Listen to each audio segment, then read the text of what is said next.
Hello, everyone out there.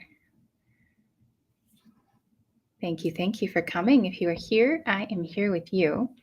We're going to start in a moment or two, but if you are out there on LinkedIn, on Facebook, on YouTube, on any of our channels, let me know with a quick hello that you're here or that you can hear me. Testing to make sure we are live.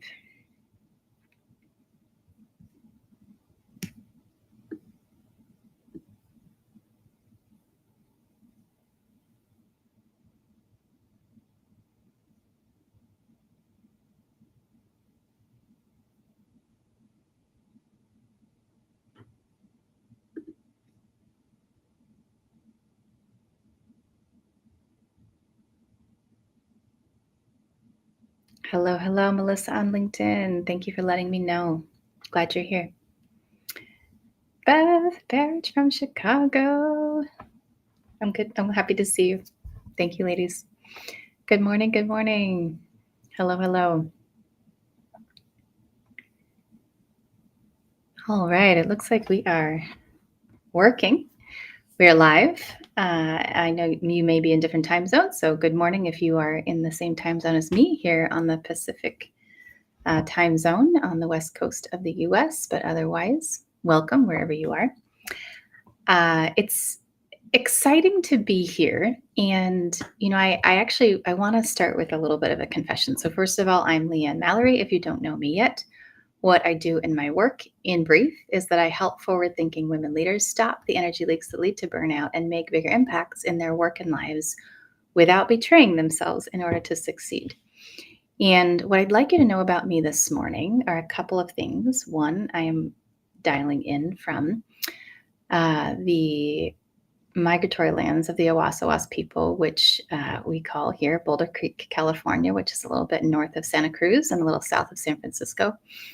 I'm in a place where we could say burnout of the earth, burnout of the land is actually very palpable. A few years ago, you may be aware that there were fires in the Santa Cruz Mountains, and the people who live in my neighborhoods are very much still rebuilding their homes and their lives.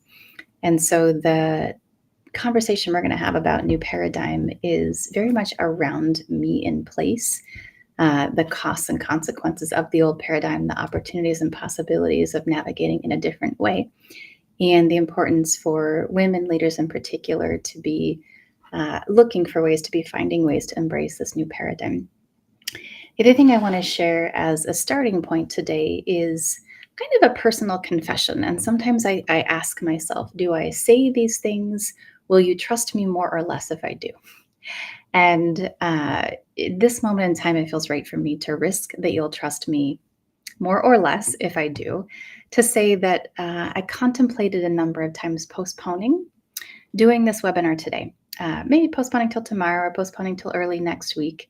And part of why is because in my own continued growth in the work and the tools that I'm going to talk to you about today, I continue to be at my own edge. I would say I'm very much an advanced and masterful practitioner and a healthy and humble beginner in not making trade-offs, in working with my own energy, in honoring my own intuition and instincts, and many of the things that I'm going to speak about today. So what the decision was for me was really a balance between, do I keep a commitment that I made, really hold my word as my bond, show up for you all in this moment, which feels important, both because I'm running a business and also because I know that if I say I'm going to do something and I don't do it, it really breaks down the energetic field, if you will, of trust in the communities that I serve. And at the same time, I'm teaching, I'm practicing, I'm stewarding a kind of women's leadership that really is actually about listening to our bodies, paying attention to where we actually are.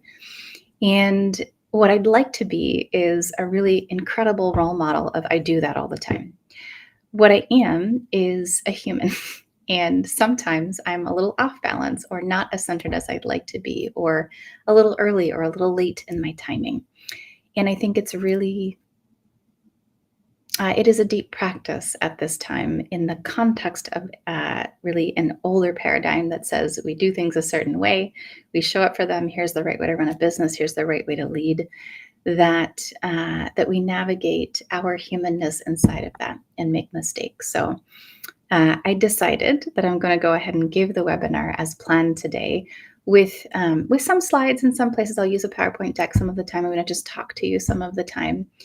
And this may be a hybrid of what this talk eventually evolves into, but I decided to come even though I'm not perfect. And I hope that if nothing else, is an invitation for you to do the same. So I'm going to tell some stories. I'm going to tell some success stories. I'm going to share some case studies. I'm going to talk about some results, like here's the best of what this can look like for myself, for my clients. But I'm not perfect, and neither is the expectation that you be. And I think, the truth is in all of the stories that I tell, there have been ups and downs in applying this type of practice, this type of work. So I decided rather than to run away from that, to really let you see me in my own process this morning. And thank you for being here with me and being in that kind of a practice or that kind of a way of being together here on LinkedIn. Okay, so first of all, what are we going to do here today? My intention is to share my most recent thinking with you on the new paradigm of women's leadership, what it is, what it means to embrace it, and how we could say body-based mindfulness practices, or this word embodiment that you've probably heard me use before if you're not new to working with me or listening to me online, how that can lead us to a different type of success. If you don't know what that means, you will by the end of this masterclass. So no need to know now, but if you do, we're not changing the subject. We're really continuing to deepen in the same conversation that I've been in for the last 15, 16, 17 years. And the particular interest I have is in the way that in a new paradigm, we may be doing something different than trading off parts of ourselves or parts of our experience for others. Instead, really moving toward looking for a way to work with our own wholeness, body, mind, heart, and spirit. What does it mean to do that? How do we do that? What does that look like in practice? What are the practices that support that? So if that is interesting to you, I invite you to stay. And a few other things about who this work is for. So why should you watch this masterclass? Who is it for really? This conversation, I'm going to say, and what I'll be teaching here is for women leaders and change makers in business and government and nonprofits and education, as well as community leaders, entrepreneurs, anyone who identifies as someone who is leading people or making things happen, let's say, who is fed up with the old paradigms of both success and leadership that aren't getting us the kinds of results that we really want to see in our organizations, on the planet, for our own selves, our own health, our own well-being, our own advancement, our own bodies, etc., etc. This is a masterclass that you should watch if you have an awareness or at least a hunch that something about the way we've been working and leading, or you've been working and leading, is not only not working, but in some way is creating both individual and also collective consequences. We see at this moment in time ways that our personal choices can deplete us, can leave parts of ourselves behind. We also see, if you look around at this moment in time, the way that the kinds of extractive behaviors or unconscious choices we make as leaders and in organizations are depleting our Mother Earth. And we also see that the kinds of choices and the ways that we're being in them are leading to what feels like unresolvable conflict between two sides, two countries, two nations, two people, where both are right and we're not getting anywhere. So if you are tracking this is a great conversation for you to be in. It is not actually probably going to move the needle for you if you are committed to and in love with the status quo and you're primarily looking to climb another rung on the corporate ladder. I love you. You won't like my work probably very much because I'm going to challenge those things. And if that is where you are, it's a perfectly acceptable place to be. The work of Guts and Grace, what I teach is really something different than that. It is really a calling into question how we've been doing things as individuals, as a society. Not to say it's wrong, but to say it may be time, there may be a need for something different now. And if you sense that, even if you don't agree or you're not sure yet, but you have an inkling of that, you have a hunch about that, then I would say you're in the right place. Or if at least you're curious, then you're in the right place, and let's continue. Okay. Other reasons or other things you might be looking to get out of this conversation. And I would say, if so, you're in the right place. You may be a person who is interested in very concretely pursuing a next level role. Maybe you're already trying to do that, you're getting there, or you're not getting there. Maybe you want to do that, but you're worried about, I might burn out if I do that. Perhaps you are a person who's interested in improving your influence and looking to make some kind of a change in your leadership. Maybe you're like, it's time for a real step change, not just an incremental change. I actually want something different. Maybe you are looking to let go of some old behaviors that are the kinds of things that like they got me here, but they're not going to get me there. But you're not totally sure what to do next or how to disrupt yourself, let's say. Or maybe you're here because you don't really know what's next in terms of your career yet, but you know you want to be more of yourself at work, or bring more of yourself in a different way, or be more connected to meaning and purpose in some way. If any of these things are true for you, then the work that we'll cover in the masterclass today and the additional support beyond this time that I can offer are all things that can be supportive for you. So again, I invite you to stay.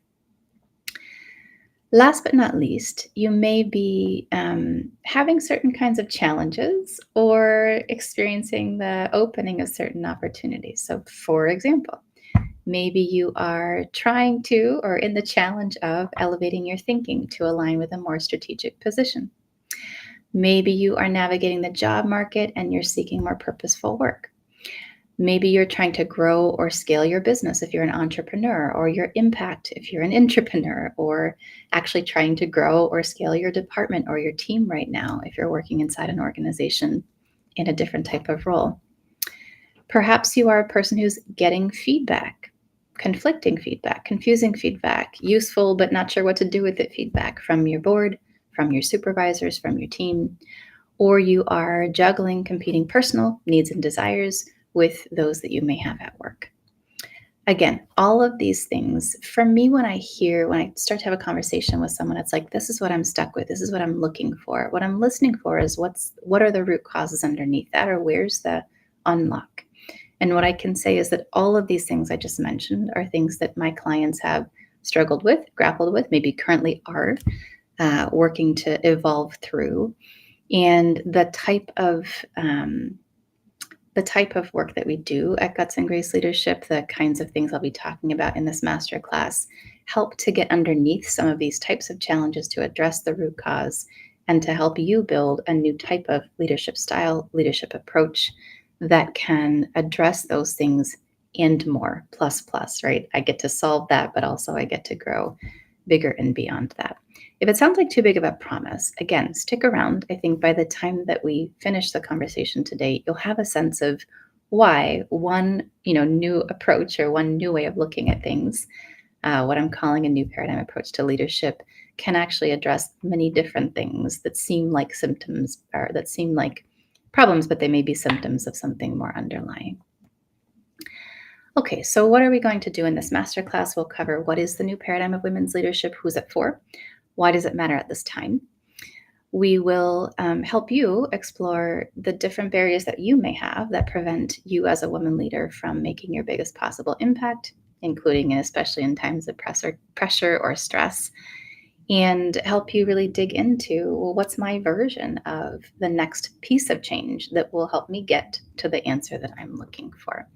Partly we'll do that with some case studies, so talking about some examples of ways that I've supported clients in these domains before, as well as the philosophy of the Guts and Grace leadership approach. Who am I to be in this conversation with you? Who am I today? I used to say, when someone would ask, I would say, well, it depends on who's asking. And I think that's in a way the malleability in me, maybe the feminine in me in a certain way, that's contextual. Like, oh, What are you looking for? What do you need? And not like I'm not myself, but um, that I wear many hats and I have a pretty deep toolbox from a lot of time in this industry, and that I'm mostly interested in what meets you in the moment. Now, when we're in a webinar or this type of context, I need to be a little bit more specific so that you can get a sense of me. So I'll tell you that I'm a leadership coach, trainer, and facilitator. I do work inside of organizations and also with individuals, and I run public programs that are oriented toward helping women leaders evolve their method or their practice in their leadership to really bring their full selves to the table and make the kind of impacts that they want to make. I started my career in leadership training and coaching in 2005, doing work for about 10 years at a boutique leadership firm in Northern California that was focused on the transformation of our egos for the sake of better teaming and better results, specifically with executive teams. Our core product at that time was 25 days of training, executive coaching, and 360 feedback in a year-long leadership development program. And what I got from that was two things.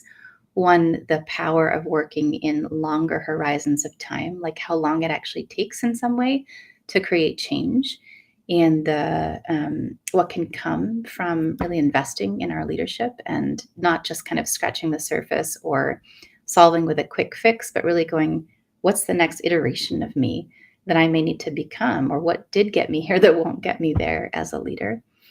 The other thing I got from that was the opportunity to see underneath the hood of hundreds of very, very senior level leaders doing really big stuff in the world, not perfectly, to go back to where I started.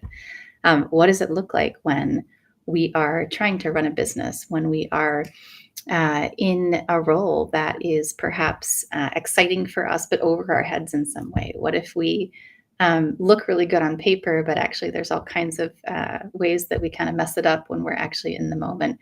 And how do we get better at that? And what's the backstory, if you will, that perhaps led to us operating in this way on our team or as a leader? And how do we face that for one, and how do we unravel that? So in my career, I would say I got the chance very early on to be exposed to a lot of what you don't get to see that's under the hood or behind the scenes or in the closet of leadership at very senior levels. And often it wasn't pretty. So in a way, I think that made me courageous to be able to be in deep conversations with the clients that I work with and support.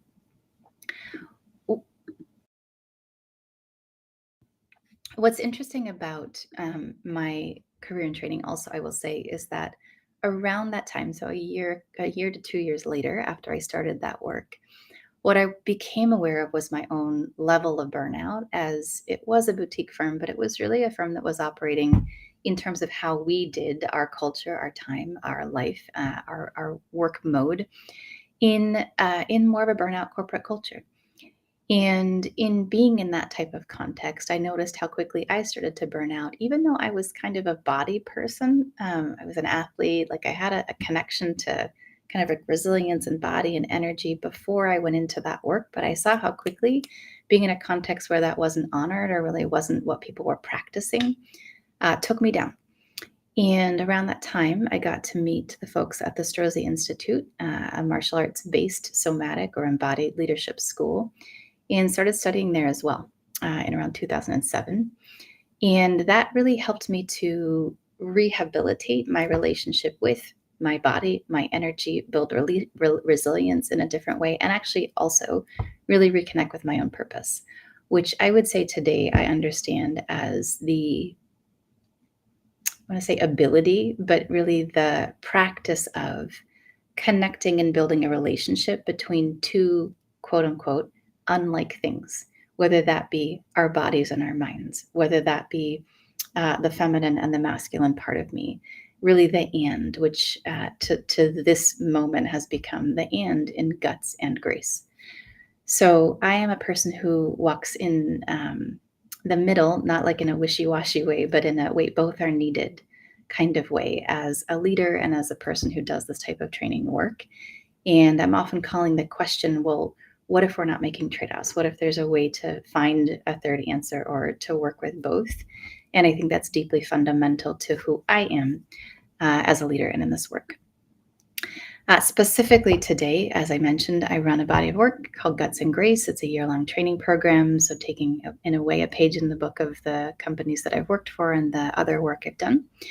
I also run shorter courses. There's, I think, a banner up right now for the Activate 8-week course, which is coming up in a couple of weeks. So you can, without just stepping into a whole year of transformation, you can come and do an 8-week course with me online.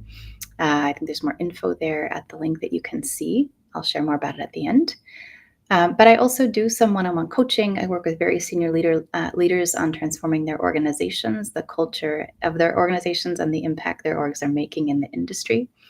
And I've worked with clients in many, many different kinds of organizations and industries, all the way from women at Google and Apple.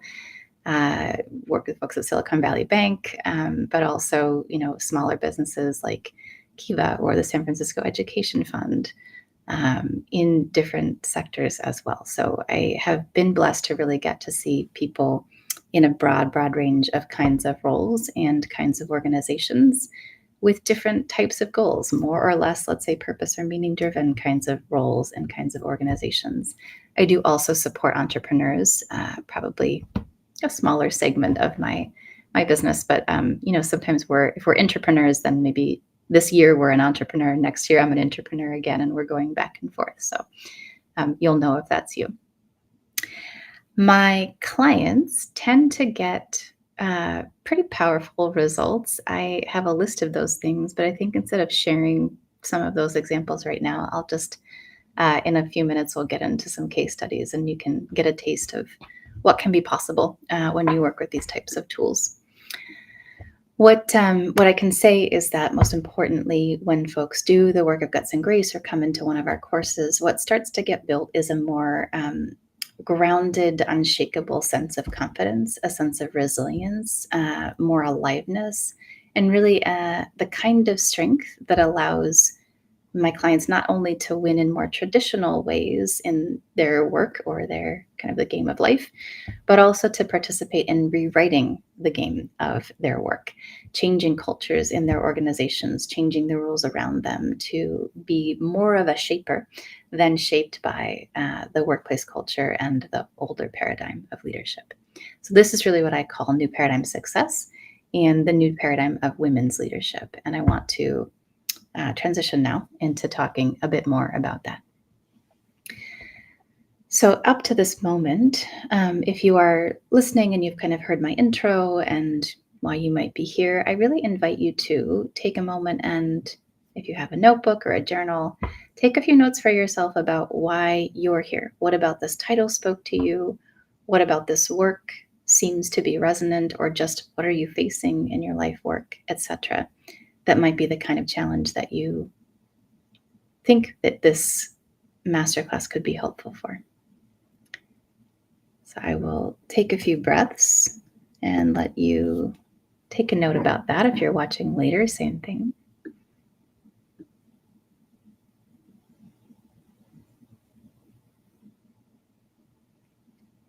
And once you're complete with capturing that, I invite you to do the same. Take a moment, take a pause, take a breath.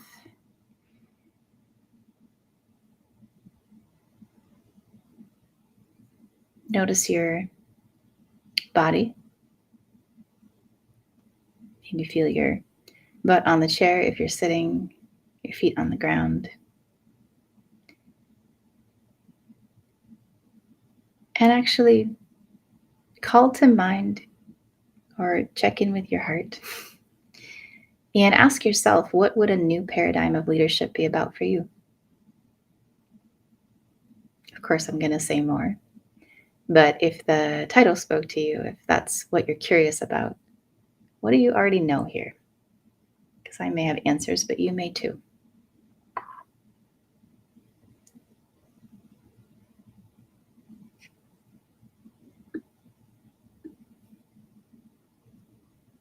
All right. So there's not a right answer to this question. I have some notes. I'm going to come back to them in a moment. But the first thing that I want to say, I feel inspired to say in this moment is I believe that the new paradigm of leadership for women and in general really does ask us to embrace all parts of ourselves and does ask us to invite us to be more willing to face, connect with, leverage, use, weave, whatever word speaks to you, the feminine values and feminine parts of ourselves. What does that mean? And many of you know that I have been for a while in a relationship that's actually evolving with a person who identifies as non-binary. So I'm saying that to let you know that I'm not coming at this in a kind of black and white, but more of a nuanced way. But if we're talking about the feminine, like the yin versus the yang, right? The energetic of that each of us has these two polarities. That each of us has access to two, at least, right, ways of being, maybe two types of energetic that are on different ends of a spectrum, let's say. And my assessment is we're quite out of balance, typically, mostly, either in using one or the other, right? Many of us, if we're in corporate context, if we're in corporate culture, we may be overusing our masculine side, masculine traits, over leveraging masculine values, however that speaks to you, and underusing this other side. So we might say guts and grace, yeah. And that there are some of us maybe who aren't in that context. They may not be watching this webinar, right? They may be doing different things in a different context right now, perhaps not hanging out in this way in this moment, looking for this information from someone like me who created a talk with this title. But there are certainly folks also who are maybe in the out of balance or shadowy or overused feminine on the planet in our world right now. And in general, I would say the amount of energy that's moved in corporate contexts, there is a lot of overuse of, let's say, the masculine. So part of what will not show up probably on any of my slides is that there is a need to reintegrate, bring forward, re-embrace, re-trust even what we might call our feminine, again, values, ways of being, types of choices, et cetera, et cetera. What I'm going to share is more about the how to get back into balance, whether or not you are interested in using these two words or these two kind of qualities to think about it. So in my work, I use guts and grace. I think it doesn't matter in a way if we're talking about the masculine and feminine, if we're just talking about like the difference between grit or like will, and then more surrender or softness or allowing or whatever. But I didn't want to miss the opportunity to say that for those of you who decided to show up and be with me live today, because it is, it's baked in very deeply to my work, and it's not necessarily how I talk about it for a number of reasons. However, what I do want to share is that the context of what we can see in the workplace that does have to do with women, we could say the feminine, maybe not, is that women aren't advancing still as quickly as men into senior leadership roles. When you look at the statistics and the data, you can see that there is still a leadership cliff. There are still, around 50% of women, sometimes more in different industries and organizations coming in at more junior level roles, and, more like in the 20s, maybe the 30s, if we're lucky, percentage wise of women in more, VP level and C-suite level roles. So we see that women aren't advancing as quickly as men into these kinds of roles. We also see that if you're an entrepreneur, for example, VCs tend to many, many times, some stats will say as many as 50 times more likely to fund men versus women and actually support women to become successful entrepreneurs. So we do see a lot of the statistics still that women struggle to fully get ahead, to fully advance in the workplace. And we know that there's a lot of different versions of aspects of systemic discrimination and oppression that are working against us to be able to do that. Double click on that, and plus if you're a woman of color, plus if you're a trans woman, or if your gender is more fluid. So there's a lot working against us, we could say. I also believe, however, that there's an ask of us to continue to embrace the parts of ourselves that help to recreate the balance. And while it's a big ask, it's actually part of what can create the possibility, what I see in my work, that we do get to advance, that we do actually become the leaders that are the next generation of our organizations and our industries. What else is interesting about this moment in time is that the environment that we are in has an ask of us too, again, and not built in these ways that are as conducive to the feminine values, feminine energies, to betray our bodies, to betray our intuitions, to betray our emotions, to either not trust or literally not access or not know what to do with these things. And that's taking a toll on us as individuals and as a collective. So we could say the way we've been leading, it isn't working, right? It isn't giving access to everything that we need to be able to access as human beings. When I got on the webinar this morning, I mentioned that I had a real question in me, like, oh, if I'm a little bit less, fully centered or fully expressed, or if my body's a little bit off today, or I'm not quite, fully in performance mode, is it okay to give this webinar? And I can feel in me the risk that is, the ask that is of me to show up in my imperfection, in my not totally put together state, which is part for me of the path of coming into a more full self expression of perhaps a version of me that doesn't match exactly what you expect to see on LinkedIn, but that's actually a more authentic version of me. And there's this kind of middle ground that's a little messy, that the environment doesn't necessarily embrace or like encourage us to be in that middle ground. But if we don't go through it, how do we evolve into something else? How do we become what's next for us, or everything that we really are or could be? I mentioned at the beginning also the ways that we're leading that aren't working have consequences, right? That they have consequences for parts of ourselves that we may leave behind, ways that we may burn ourselves out. What I said a minute ago, that they may have consequences that we can't ever learn because we can't go through the messy middle, because messy isn't part of leadership, isn't part of the, the more masculine, the dominant paradigm, the old paradigm of success. It's like you have to get there in this way and take these steps, and a backslide or a not being quite there isn't really part of the plan. But also that it has impacts on the planet, the way we deplete our resources, the ways we find ourselves in conflicts that we can't resolve, both individually and also kind of nationally, globally. And a lot of what that is that we're making trade-offs between, we're throwing one out for the other, right? Between our mind, what we think, the rational, versus, say, our bodies.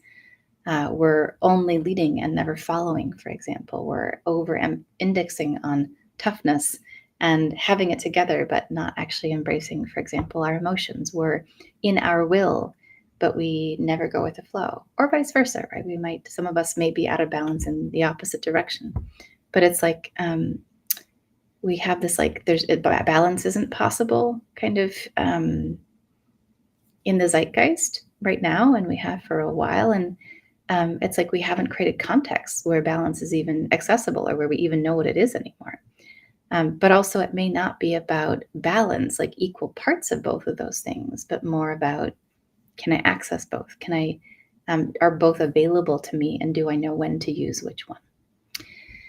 So this is, I would say, in a way, my description of the old paradigm, what's not working, what it's like for women to try to come into greater leadership. And it is a bit of a conundrum because there's a lot of catch-22. There's a lot of, damned if I do, damned if I don't, to use old expressions, if you will. But it's like, I can sense maybe that there's something that's not working. There's something more that I need or want. And yet, is it allowable? How do I do it? I have no model for it.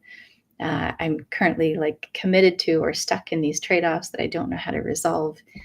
And all of that amounts to us not breaking through, us not getting to the next level. Or if we do get to a next level, then we find ourselves, the word that's overused word that I keep deciding, are we going to keep using this word or not? But we find ourselves burned out, right? We find ourselves depleted in some way. I don't have it anymore to give. I'm trying to navigate all of this, or I'm just tired, or I'm trying to do both things at once, and I can't possibly hold all of that. So this is what I mean when I talk about the old paradigm where we've been, what we may like to see change. And I actually want to go ahead and share slides. Give me just a moment to adjust to that. I think at this point, slides will serve us.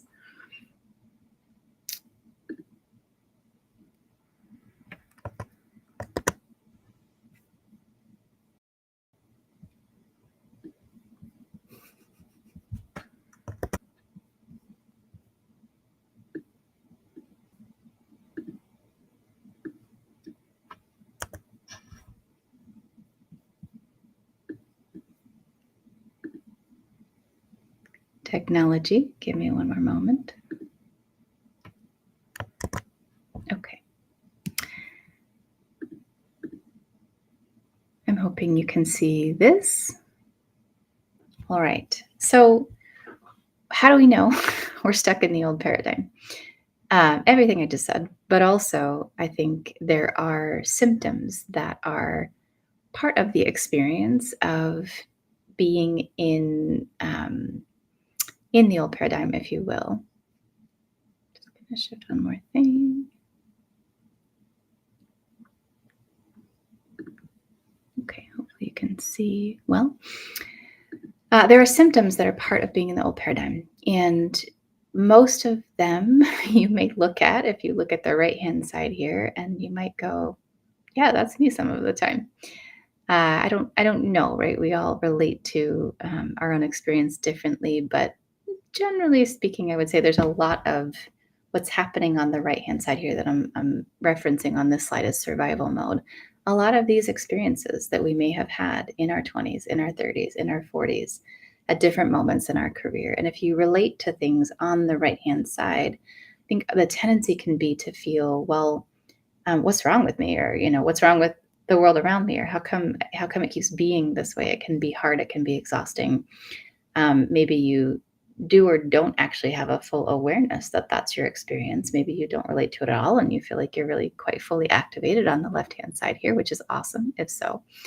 But often we'll see symptoms that look a little different as our careers wear on, so that in the earlier stages I'm, very well put together, but underneath the surface, perhaps I am burning out, or I'm not that in touch with what's challenging about my experience, or in some way I'm frustrated, but I still look good, right? And then we get more into our 30s and 40s, and the experience is more feeling resentful or burned out, or I'm kind of managing through a crisis, or I'm longing for something more, I'm on a plateau, these kinds of things. And then, later and later in our careers, maybe we're just like, there's the number of times that I'm working with a woman anywhere between her 50s and mid 60s. And she's like, I just need to stay a few more years so that I can get, the paycheck or the bonus or the social security or the thing, but I'm wildly unhappy and very underutilized or overused, and it's not totally working, but I'm just hanging in there. So these are the symptoms. This is the symptoms of old paradigm success, and I do call it survival mode because I think in many ways we're it's not working. We're making trade-offs. Something's not okay, but we're grasping for whatever we can get in that context. There is a possibility, I believe, in the new paradigm. This is what my clients and I work on. It is possible to cultivate what I would call fully activated leadership, where rather than be in survival mode and rather be in participating in the same old way in the old paradigm, we actually are experiencing what we long for. That in our 20s, we're cared for and seen. We're building the future, let's say. That in our 30s and 40s, we feel confident on purpose, that we're innovating, that we're rising in our impact, that we are building culture, that we're leading visionary teams. And that in our 50s, we're in more of a, the mentoring the next generation, like more humble, more fulfilled, more, again, leveraging our power in our advancement to rewrite rules, but also giving back, also leaving a legacy.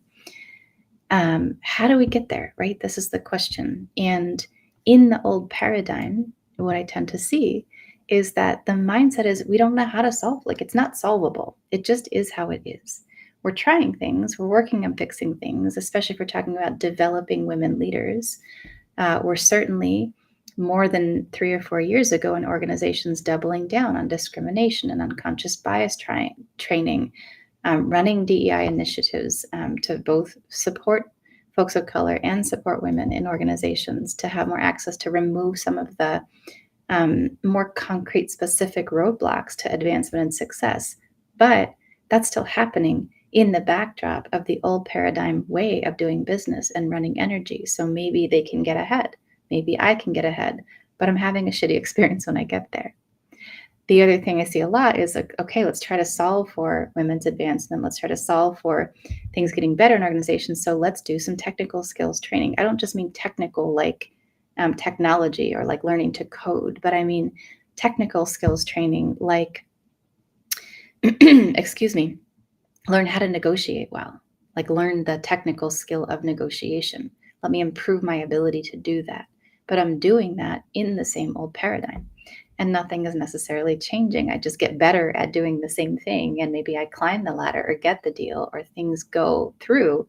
And then when I get there, I'm not happy or I burn myself out or something still hasn't changed. But I got the thing because I did practice the skill. I did learn the skill of the old paradigm, right? I learned the old paradigm skill. We can say the same thing for self-care. I think a lot about and talk a lot with my clients about, in a way, the way we talk about self-care, like go to the spa, get a massage. Awesome. Okay, great. I'm checking the box. I'm fixing something for a minute, but it doesn't change the way I'm doing the rest of my life. It doesn't change the paradigm that I'm operating inside of. So often what we find is we're working on these fixes, but maybe I'm advancing, maybe I'm not, maybe I plateau, maybe I get stuck, maybe I burn out. But the missing piece, what I kind of have here at the bottom of the triangle, hasn't totally gotten solved for yet. And this is where I think a new paradigm approach to the way we're being as leaders, the selves that we are, the ways that we're running our energy, everything I started with makes a difference. So I would call this a new paradigm of leadership, a new paradigm of success, a new paradigm of women's leadership, but leadership in general. And at the core of this for me is the risk to reconnect with your body. It's not the only thing, right? I am a deep advocate of mindfulness, embodiment, embodied practice, but I've always struggled a bit to be like, let me just be that thing in the market, if you will. It's really a doorway, I would say. There's a possibility of a new paradigm that includes many things. And one way to get through that door is to start paying attention, to start listening, and to start feeling what we actually know and can access through the wisdom of our bodies and through our instincts and intuitions. We could say this is a very feminine trait, a feminine value, a feminine skill maybe, or an aspect of working with the feminine or with the yin, that it's not just about getting somewhere quickly and thinking it through. And if I'm willing to build a relationship, if I'm willing to risk, even in a context where that's not what's being done, if I'm willing to risk that, then I start to have the possibility of something different that isn't just a Band-Aid, that isn't just a quick fix. It isn't just a new strategy. It's like a whole different way of leading, of thinking, of feeling. Now, to go back to where I started, if I were 100% practicing this, I would have canceled the webinar today. And I would have because I could tell that in my own body, mind, heart, nervous system, I wasn't quite ready to do this. I don't mean ready like in a perfectionist way. Like this is my question though, right? Like, am I just avoiding it? Am I ready? Am I not ready? But there's something about the capacity to check in and go, something's off here. I'm not quite there. I could be kinder to myself and say, let's do this tomorrow. And that's one move that I could have made. And I think, again, as a practitioner, a learner, and a deep teacher of this work, I continue to make choices where I can make this move to come and go, yeah, but I'm not quite totally here. Like there was a little bit of betrayal in that choice, but I can tell you about it. And I think that is a bit my edge of modeling right now, right? I wouldn't want you to know that, but my hope, my intention is that there's something that's at best inspiring, and at least creates an opening for you. I'm here. I'm doing the work. I don't think I'm not at 0%. I'm not at 100%. But this is part of the work, right? That we actually engage with versus just override, ignore, power through, aren't sure of what's really happening, so that we don't know that we're leading at half mast. We don't know that our bodies are going a totally different direction than what we're actually doing. And it's really common at this moment in time that we're 100% or 80 or 90% disconnected from that. So the proposal is there's a world in which we actually could be much more in tune with, in touch with, working with on purpose and consciously these aspects of ourself, this kind of knowing. What it does is it gives us a chance to, through the awareness that we cultivate, generate new openings and create new practices. What does that mean? Have different experiences that we didn't have before that we've been longing for, and create an anchor, new practices, develop a more conscious, on purpose way of making different choices, both in things we do, those kinds of choices, but also in how we be, like how we run our own energy, how we be in our presence, the pace that we operate in, whether we're available or not, right, for connection, these kinds of things. So if we talk about being in survival mode, where we were a moment ago, there's an opportunity to disrupt some of that survival mode and begin to, from the inside out, through a listening, through a tapping, and through a paying attention, to be able to create something different. Just going to check in for a second. One moment.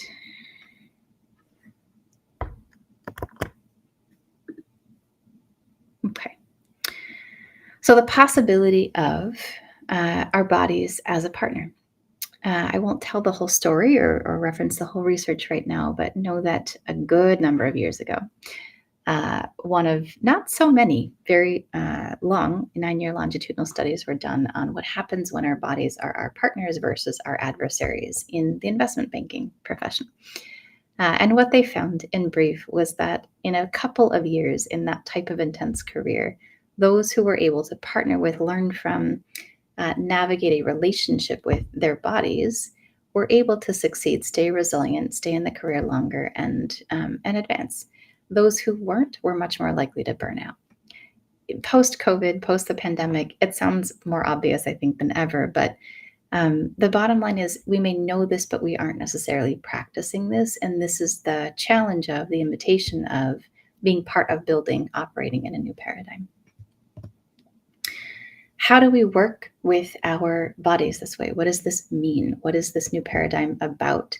It actually means accessing information from your body language, from your posture, from your movement style, from your pacing, from your moods, your emotions, your affect, from your language, your thoughts, your mindset, your energy, and your presence. Letting that be information that actually guides you into perhaps a different kind of decision, into at least taking a pause, right? And today for me, I didn't make a different choice than to come here and be in this with you. But I did recognize, I did take a pause. I did, recalibrate myself from, 50% off to maybe 10% off to be able to be here and be in this, for example. Like it wasn't just a powering through, it wasn't just a falling into. And this is really, I think, the beauty of a new paradigm that encourages, that enables us to work with our bodies differently as sources of information, as allies, as partners, to develop presence, to develop resilience, to lead in different ways. In this paradigm, what I found is that there are 4 keys. And if I say keys, what I mean is things to pay attention to that unlock doors. So the way I break this up in the Guts and Grace body of work is that there's, we would say, embody, empower, activate, and inspire. What does that mean? Now, are these unique to women's leadership? Is it only for the new paradigm of women's leadership or leadership in general? I would say anyone can work with these keys. But for women, they are keys that actually disrupt in some way the ways we've systematically, possibly unconsciously or consciously, taken on the old paradigm in order to get by, in order to succeed, in order to be safe, in order to not be, cast out, whatever, right? It's like the ways we've embodied the patriarchy, I would say. So an embodied woman leader, an embodied leader, someone who has this key mastered, knows how to use her body, her energy, her time in ways that serve both herself and others equally well. She's resilient. She's not burning out. She uses her time well, and not like, Stephen Covey, like not, okay, I'm doing the right things with my time because I learned a skill, but actually more intuitively, naturally, she's making choices that serve. Time is working for her versus against her. An empowered leader, an empowered woman leader, someone who's mastered the empower key, can take effective action and use her emotions and her mindset productively, especially including when the going gets tough. She knows what her survival strategies are. She has a working relationship with them. She can feel her emotions. She knows that sometimes her mind takes us off on a runaway train, and she knows what to do, how to wrangle it, how to get back to center. And she's not stuffing things. She's able to run energy, aliveness, emotions, things through her system in a way that doesn't then throw charge at everybody else or create a bunch of havoc. Empowered. This word is used a lot. I'm defining it a very specific way here. Activate, I use both as the name of one of our main programs, but also as a component of these 4 keys, this new paradigm. And the activate key is, for me, really about acting with integrity of purpose, being in alignment with, I like to say, your build, like who you really are, what you're built for. That you have, you know what it is. You know when you're off of it. If you're doing things at work that are like not the right job for you, for example, that if you're in old survival strategies, if you're operating in such a way that's you may have heard zone of excellence, like I'm good at that, but I'm not great at that, versus your zone of genius, what I'm really truly built for, that you're aware and actively working on coming more into alignment with the highest version of you that can serve in the world, in your organization. And you're taking the risks to do that because they might be different than the status quo or what's expected of you. So you're in this process. And then last but not least, an inspired leader, and a leader who's mastered the inspired key, can share her truth in the world in a way that benefits the whole, in a way that influences others to follow. This is the kind of person where you want to go with them. There's a magnetism here. I can influence others. I can effectively lead, whether I have, the title or not, for example, because there's an embodiment of truth that's compelling. There's a willingness to say what's so. So this is another aspect of new paradigm leadership. And if you sit with it, if you think about the way we should do things in a business context, a corporate context, maybe an old paradigm success context, you might go, oh yeah, I see where that breaks down, or how I don't do that, or what's the alternative to that I do instead. Often there's some kind of a trade-off. I'm trading off, in the activate key, for example, getting ahead at all costs, even if it's not what I'm designed to do, doing the thing that I'm supposed to do for my work versus being in my own integrity, or leveraging the deeper skills I have to make a bigger contribution or a different kind of contribution versus the thing I need to do to check the list to get the promotion, for example, right? Each one of these, we can have that conversation. So what I typically do when I give a talk like this, or open this conversation, is to share some case studies, given timing, given how much time we kind of spent setting up the paradigm and the conversation. I think I'll probably just share one. And again, candidly, I need to adjust my slides. Let me see if I can do it easily. I may have to come out of this briefly. Let's see. Okay.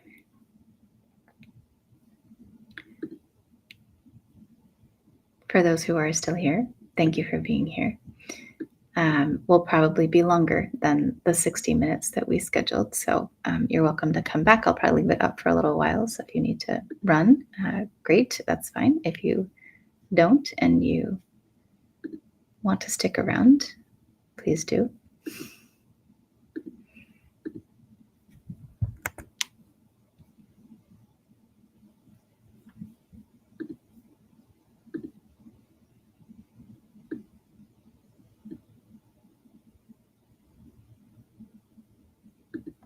I'm seeing, as I'm coming into being able to see this part of the screen, Rocky's question about a recording. It's a good moment to answer that question. We will leave up the recording for a few days, so you'll have access to it here as it was a LinkedIn Live on LinkedIn for a while, and Facebook as well. and on YouTube. And then most likely it'll come down, and then another version of this talk will be available soon. Let me actually just give you all that.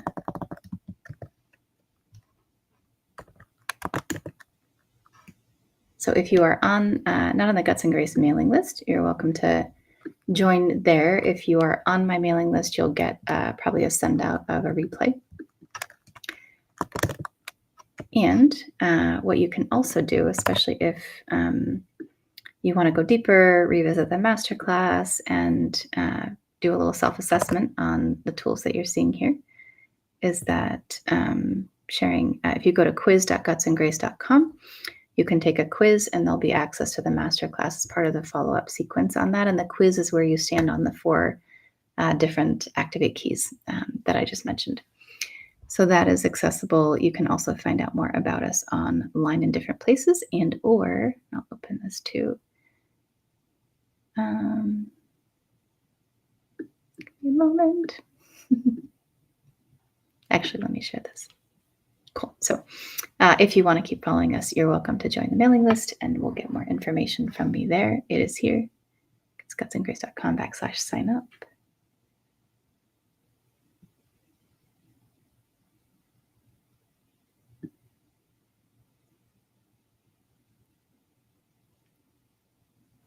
Awesome. Okay. Let me transition back here for a moment.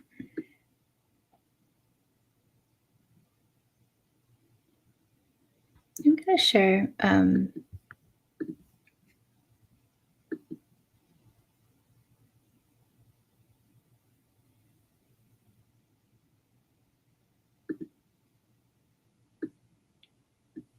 share two brief case studies just to give you a sense of how these things look in practice, and then we'll move toward wrapping up. So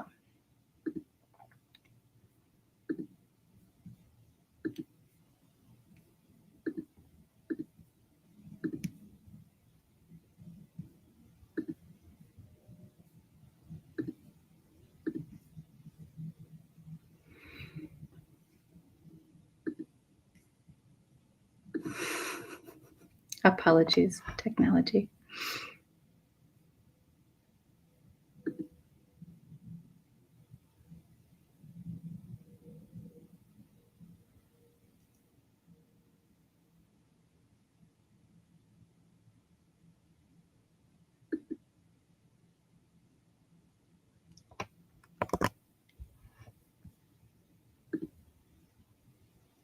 Okay, I think it's working.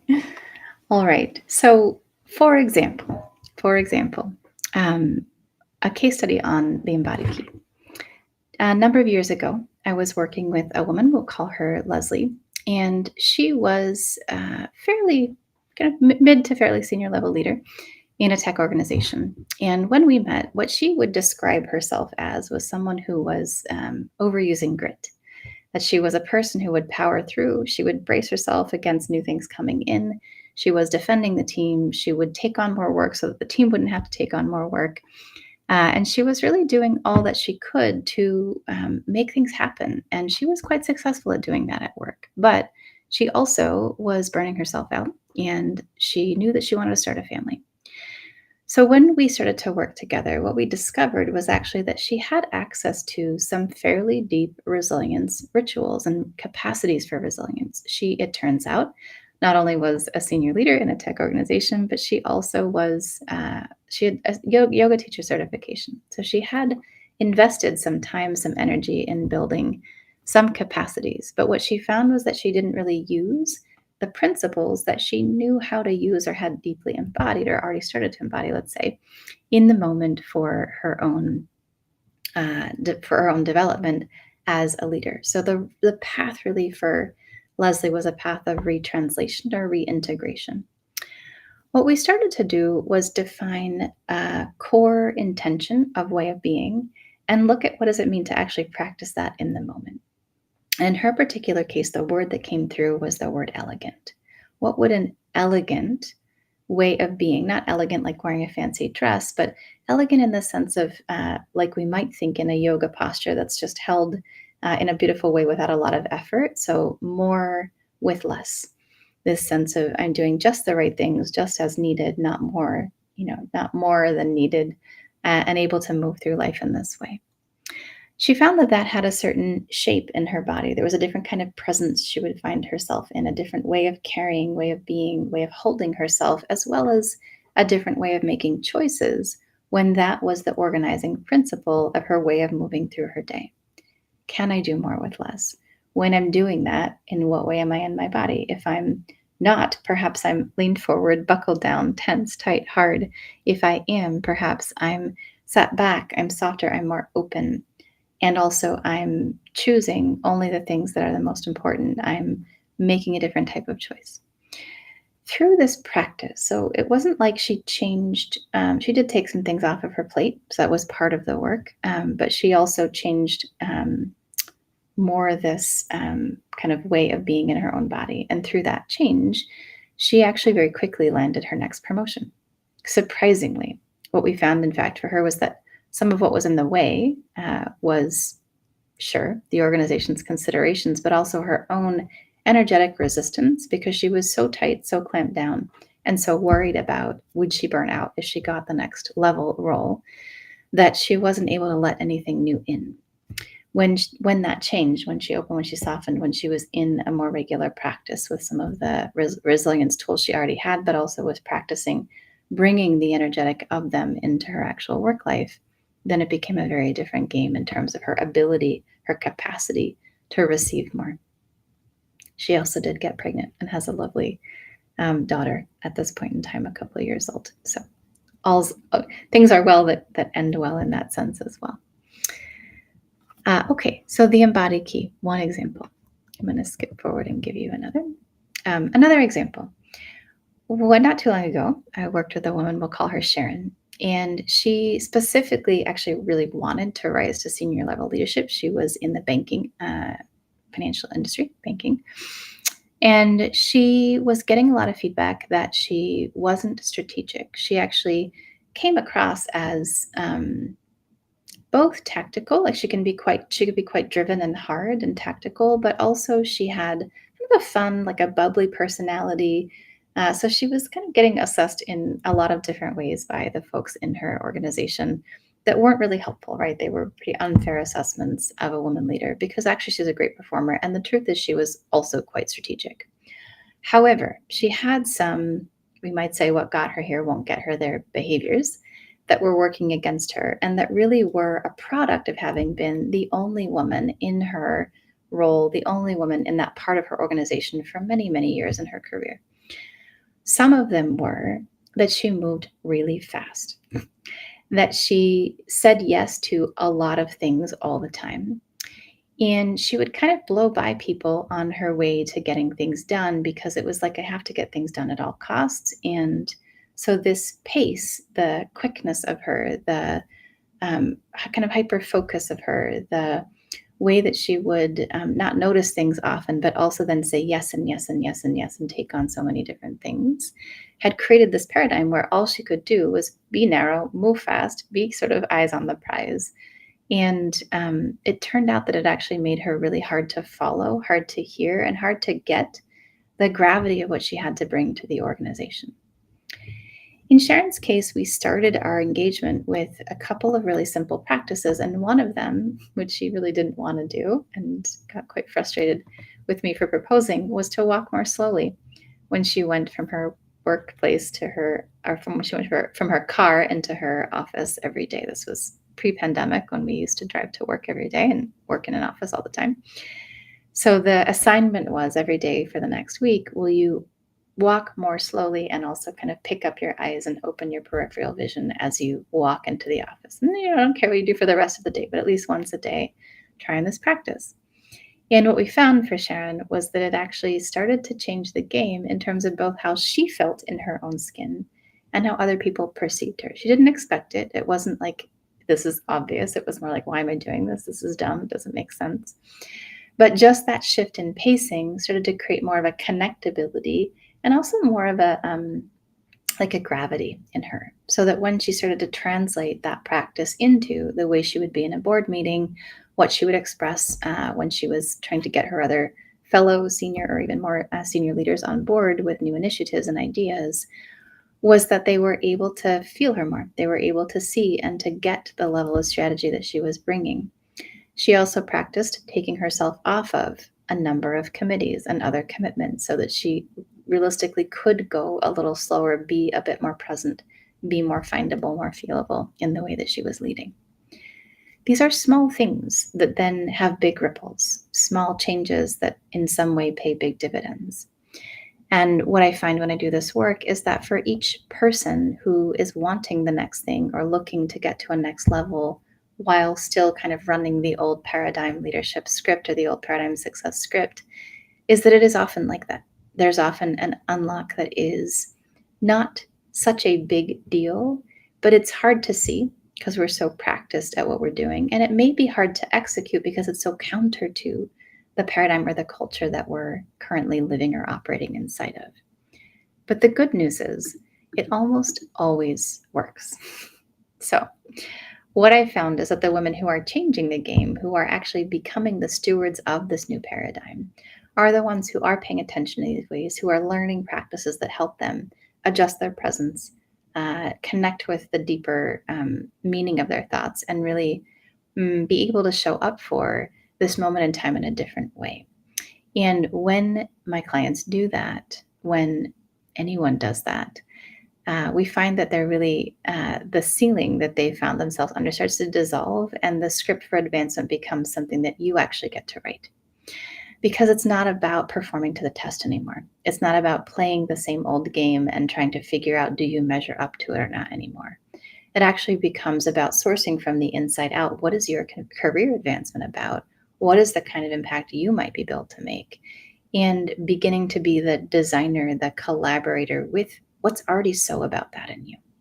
So it's a very different practice, a very different process, although the specific embodied practices, mindset practices, things you may do might be very tiny. It might be as simple as changing a particular word that you use all the time and using a different word. It might be as simple as, rather than lean forward, to start getting over yourself or leaning a little bit more back, but then everything about the whole, I might say like the hologram, everything about the whole picture of this world that got built around things have to be this way starts to shift, change, and unlock.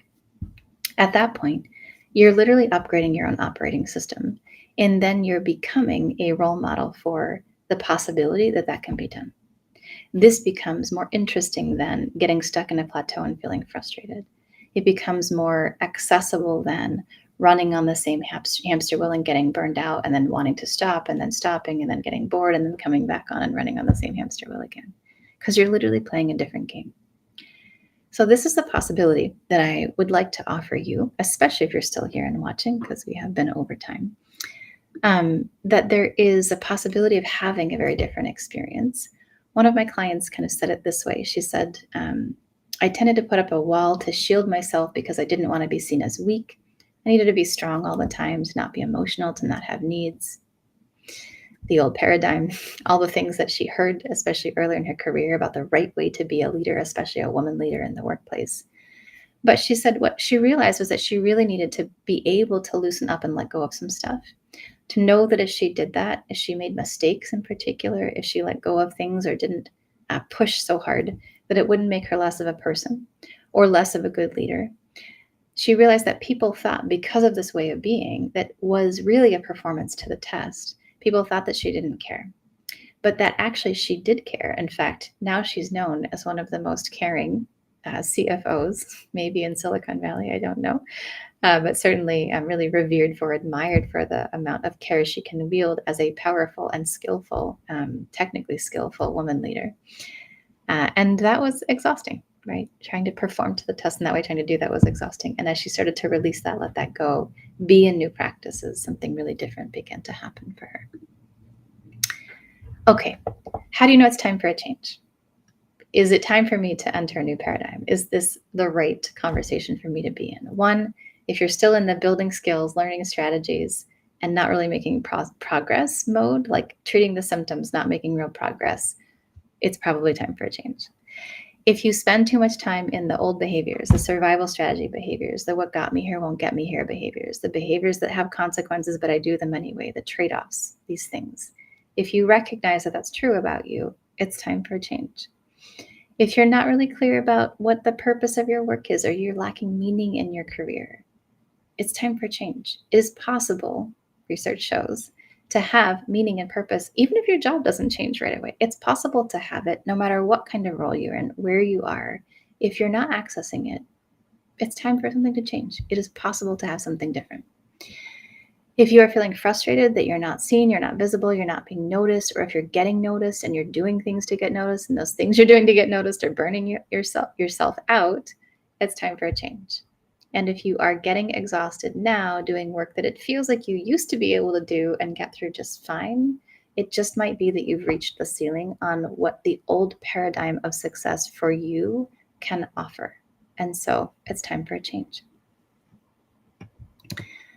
Okay, if you see yourself here, if you want to, if you're still watching and you're here, take a moment to reflect. How do you know for you it's time for a change? What could get in the way of implementing something here? And what are the costs if you don't?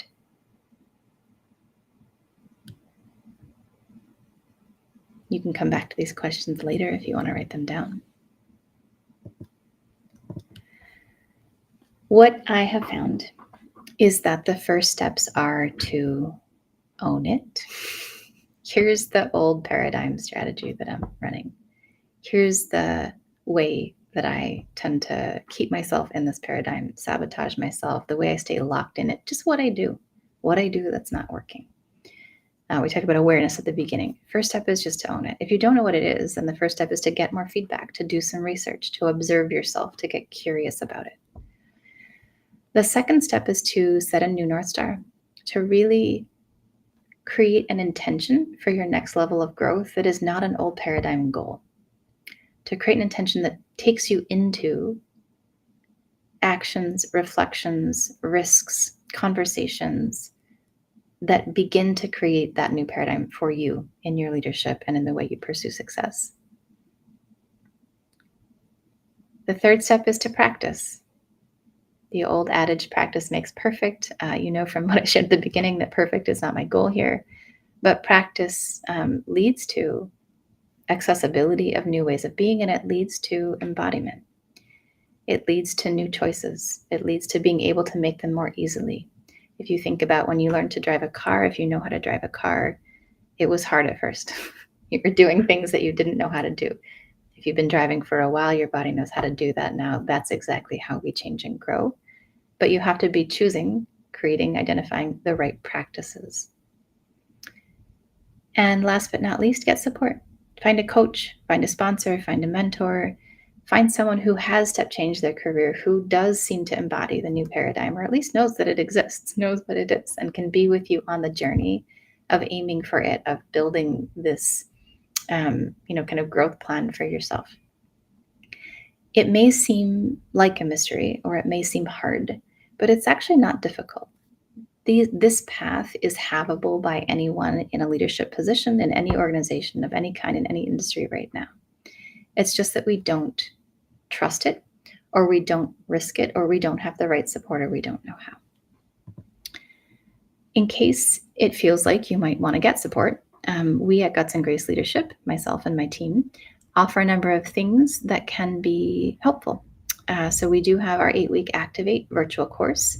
This is a course for leaders and change makers. I mentioned it earlier. I can put the link up again momentarily, but basically it's www.gutsandgrace.com/activate course-live. gutsandgrace.com/activate course-live. You'll find our next course coming up in a couple of weeks at the end of May. This is a course that really gives you a taste of the pathway I just described. I'll show you this. The model that we use in this course is that you, first of all, clarify your big vision. What do you want? What's the new paradigm kind of success? What's the possibility that you're longing for? The second step is that we identify what we call your core dilemma, which is the core survival strategy, the core way of operating in the old paradigm that has been your go-to for so long that may not get you to the next place or may keep you stuck in the old paradigm and under a certain kind of ceiling.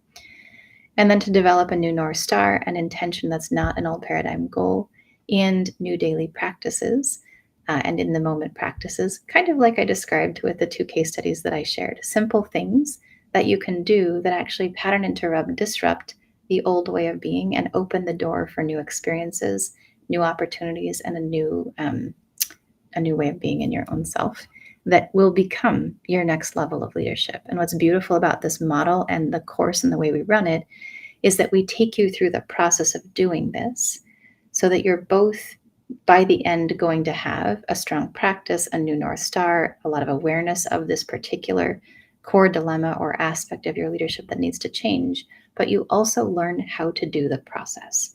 So that post going through the Activate course or working with this model, you've learned how to evolve yourself in an embodied and new paradigm way. So that if something else comes up down the road in your career, you hit another ceiling, you actually can go back and use the same tools again, and you retain access to the tools when you do the work. So it becomes both a skill in my own leadership transformation that you learn how to do, and you also get the breakthrough that you're looking for as part of the course. In addition to that, we offer a 12-month Guts and Grace leadership program. Many folks will go through Activate and decide to go deeper in Guts and Grace. In Guts and Grace, we work with the 4 keys that I shared earlier.